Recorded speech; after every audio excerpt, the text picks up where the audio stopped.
if it's not a problem, if it's not a disclosure problem, is there like a certain, like there are 5-6 things that you look at in an admission process, and if there's more weightage to one thing or not?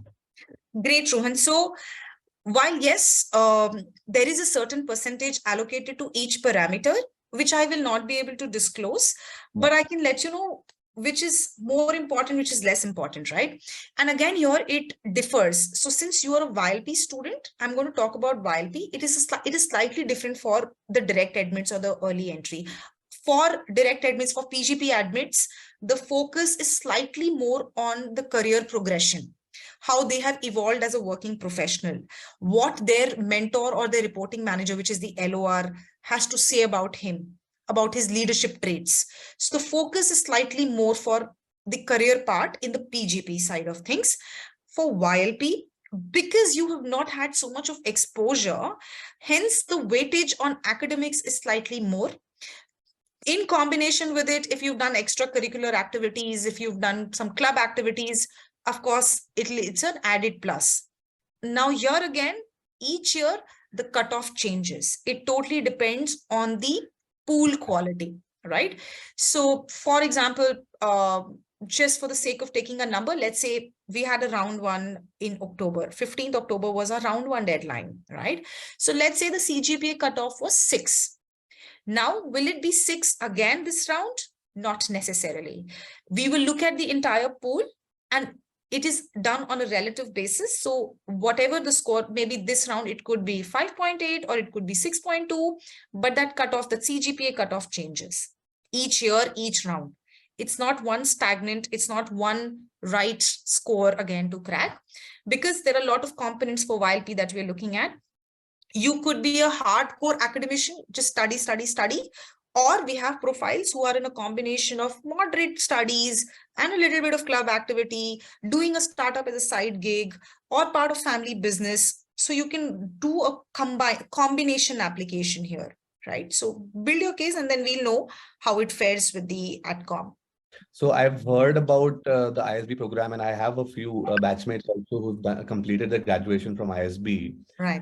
Is there someone in the admissions council, or maybe someone who can provide like a review of my profile? And I've seen a lot of global like schools in the global network who offer this service where you can even come to the campus, have a campus tour, and also talk to someone who can know more about you and just guide you if you would be a good fit. I'm not looking for anything more. I know it depends on my applications and also a lot of other boxes. Absolutely, Abhinav. Happy to host you on the campus. Please drop in a mail to the team, which is PGP. So I will just sort of maybe type the email ID. It's pgp@isb.edu.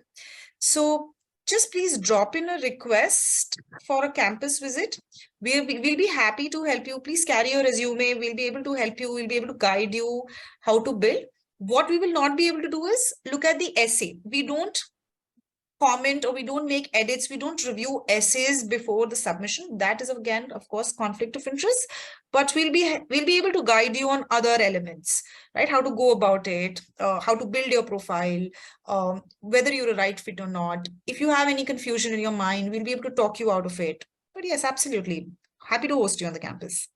Okay, one more question is, does a gap of 2 to 3 months in between our career, does it make a big difference to the profile, or how is it?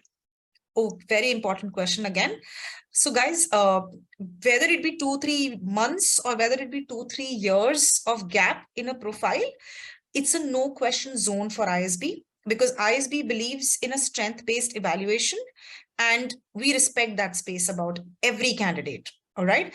Yes, in the application form, there will be this component where you'll have to explain that why the gap is there. Correct. It could be personal, medical, professional, but be rest assured that at the interview, nobody's going to ask you any question. There are no negative markings for that. It's just for the sake of, from the start date to end date, how your journey has been, just to fit into the puzzle piece. We know that that's a gap. Okay. But there'll be no questions asked. We all have been trained to look at each profile on a strength-based evaluation. Even the alums, before they get into an interview with you in a panel discussion, they go through a workshop. They are trained how to look at your strengths. So That's a space that we respect about you, about each candidate, and there'll be no questions. So I have around 2 years of work experience. I've been working at EY, and I just wanted to understand how much weightage would the GMAT score have for me, and what score would make me eligible for a merit-based scholarship? I will take some time and give you a long-winded answer so that not just you, but the larger audience will also understand how we approach the whole evaluation process for the merit-based scholarships, right? So it's fairly simple. There are 5 parameters, right? And this is for direct and EO admits, not too much applicable for YLP because the LOR and the career part is not so heavy for YLP. Here there are 5 parameters, guys. The first one is the essay, the second is the LOR, the third is the GMAT. I will not be able to disclose the exact percentage weightage, but let me tell you that these are the top 3 or the highest rated parameters on which you are assigned a score. The fourth one is your academic pedigree. The fifth one is your career progression, right? How you started off 2 years back vis-a-vis where you are. I'm not talking about number of promotions or the designations, just the way the profile has evolved, how you have evolved as a working professional. These are the 5 parameters. We know that we cannot change your marks. We know that we cannot change your journey so far and how you have evolved and progressed, right? It's done and dusted. So that's again something that we understand and respect about each candidate. So we advise students not to fret about it. Even in our evaluation process, these are the least rated parameters. The top 3 are the SO, LOR, and the GMAT GRE score. So cumulative score is an application score based on which you are shortlisted for interview. If you're shortlisted, you have an interview score. So your application score plus your 6th parameter, which is your interview score, will give you a total profile score. Now we will have a stack rank of these merit scores, basis which you're offered, you're waitlisted, you're rejected. Within offered, the let's say first 10 are given, just randomly throwing a number. These numbers are generally high, 100, 200. So let's say the first 10 are the merit rankers. So they get the merit scholarship. This is how we approach the entire evaluation process. This is only for PGP and EO, while P is a lot different. There's not so much of focus on LOR and career there. Right? So this is how it goes about. It's every parameter which is added. Coming to which is that, what is that one right score or what is the right score to get? Again, because if you look at, there are so many parameters, only score is not the right parameter. Possibly I will have a candidate who has been rejected at 770 because his other parameters were very bad, right? No clarity in essay, the recommendation given by the mentor is not positive, or just the essay has not been crafted intelligently, right? And vis-a-vis, we have somebody who has received an offer with 620, 640 score also, because in overall package, the overall profile is tremendous. It's fantastic. So there is no one right score. It's a range of scores that the students or the ISB operates on. And it is again not a prescribed range. It's a range in which we've recruited, hired the current cohort. It's 610 to 780. However, I think you've got about 2 years of work experience. So just a piece of advice for all of those who've got about, for YLP or all of those EO folks who've got 2 years, 3 years of work experience, I think the safe score would be to aim or gun for anything more than 700, 720, right? Below 700 means then something else has to be spectacular in your profile. Either the diversity angle has to be high, or the career progression, like 10 years, 20 years, hardcore, meaty profile. There has to be some spike in your profile. You can either play in the academics region, you can play in the career section. The third, which is the diversity. These are 3 broad categories we are looking at. One bucket has to be strong. There has to be something which is in favor of your profile, right? So that's the trick to go about it. I am from the IT industry. I started off as an analyst, but I have made quick progressions in my career. Currently, I lead the product analytics charter in my company. I have about 3.5 years of experience. But my undergrad, I wouldn't say is really great in terms of my academic performance. I just wanted to understand from your perspective, for a candidate like me who doesn't have a lot of diversity when it comes to, candidate profile, what are the things that I can work on right now, or things that I can, highlight or establish that might help me, that might help me stand out in the current candidate profiles that you receive each year.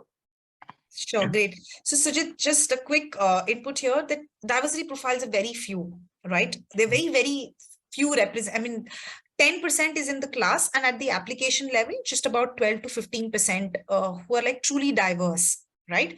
Apart from that, everybody talks about cycling, marathon, swimming, this, that. So the balance 85-90% is a very the boy next door, the girl next door profile, right? So we get very vanilla profiles in abundance. So don't worry about that. I think what you have to focus is definitely first is your essay, which is very, very, very important. I can't begin to tell you that how important that one piece of essay is for us. The first thing, in fact, I'm telling you, most of us, when we start reviewing applications and when we start evaluating profiles, the first section that we go is, because a lot of things are masked, we don't have access to your scores, because all of this, the engine takes care in the background, right? We only have access to your essays and the LOR. That's the first thing that we look at. We read those essays. So having a clarity of what you want to do next, what's your career plan? You've been doing the IT stuff now. Here is where we are. We're talking about ISB, PGP, 1 year at ISB. What next? If you're able to plan that flow, and if you're able to capture that well in your essay, I think that's half your battle won. And the second critical part is definitely have a good range. Try and place your profile. And this I'm assuming that your hobby section or the awards and achievement section is again very vanilla. We're not showing any spikes there. We're only going to play in these two regions. I'm going to only work on my career transition, and I'm only going to work on my scores. So focus on these two. That should be good enough. We have enough and more profiles where the students are focusing hardcore that this is my career progression, and they have a good decent score range. So folks who've got around 5 years, 6 years of work experience are always operating in the 680, 770 range. That's a good range to operate on. In addition to this, they've worked on their essays. And extreme diversity profiles are those sports persons. They're very few. They're just about 12% at the application stage in itself, and about 8 to 10 in the class. That's a very minority group. So I have a decent profile with good extracurricular activities, internship, and work experience. And I'm also expecting about 720 in my GMAT. So the only catch is that I belong to GM category and I have a 65% in my 12th, unfortunately. So do I even stand a chance to pursue MBA at ISB? And if yes, then do you have any suggestion to improve my chances? Okay, so like I said, for PGP direct admits, not so much of weightage is given to the academic side of things, right? The first three that you have to focus on, and I think whatever little that I've understood from your profile, I think you have a strong chance. You now really need to prepare on your essays and your interviews. You are not out of the game because you have an X percentage in your 10th and 12th. See, we cannot change that, right? It's done and dusted. So let's not worry about that. Let's focus on what is it that we have currently in our hands. Prepare for your GMAT GRE, how you draft your essays, basically how you share your story, how you put forward your case to us, and relay it to the panelists at the interview. So let's just focus on that. That 1% we cannot change, right? And you're not out of the game for sure. You still have a chance. We still have a bunch of students who've made it with that combination in the cohort. Basically, I'm currently working as an APM at an analytical company. So basically, firstly, I was working as a software engineer. I made a transition from a service-based company to a product-based company. I have a 2.5 years of running work experience. My question is that in my graduation, I have a pretty low score. I have a GPA of out of 10, 6.99 basically. So is it so like does it impact a lot on the weightage? Because I don't have other extra co-curricular activities like playing cricket or something like that I've seen like people do have who have a pretty low academic score. Yeah. So I don't have that. So that is the reason. So what, like, is it Sure, so? Siddharth, I think I got your question. So one, because if you were a YLP candidate, then I would have told you that academics is slightly more important in the YLP category because they have absolutely no work experience. The entire shortlisting process is going to be based on what they've done in 10th, 12th, and right up to in the college. So because you're a PGP candidate, not so much of importance or not so much of weightage. I will not be able to spell out the exact percentage, but not so much of weightage is given to the academics in the PGP round. All right. Second, if you've not done, you talked about cricket, etc. Again, we have very few. We have just about 10 to 15% of the folks who come who belong to that diversity. The larger pool, the 85, 90% of the pool is just very the guy next door, girl next door profile, very humble beginnings and very vanilla profiles, and then have slowly built it brick by brick. But what they want to do next is rock solid, right? They want to create an impact. They want to make a difference. That story is very, very, very overwhelming. So I think you need to focus on that. Don't worry about academics. You can't change it. It's not even very important parameter in the PGP application process. What is in your hand? You have to focus on your GMAT GRE preparation. So please work on that. And what do you want to do next? Yeah, career goals. So that essay, that's it that you have to focus on.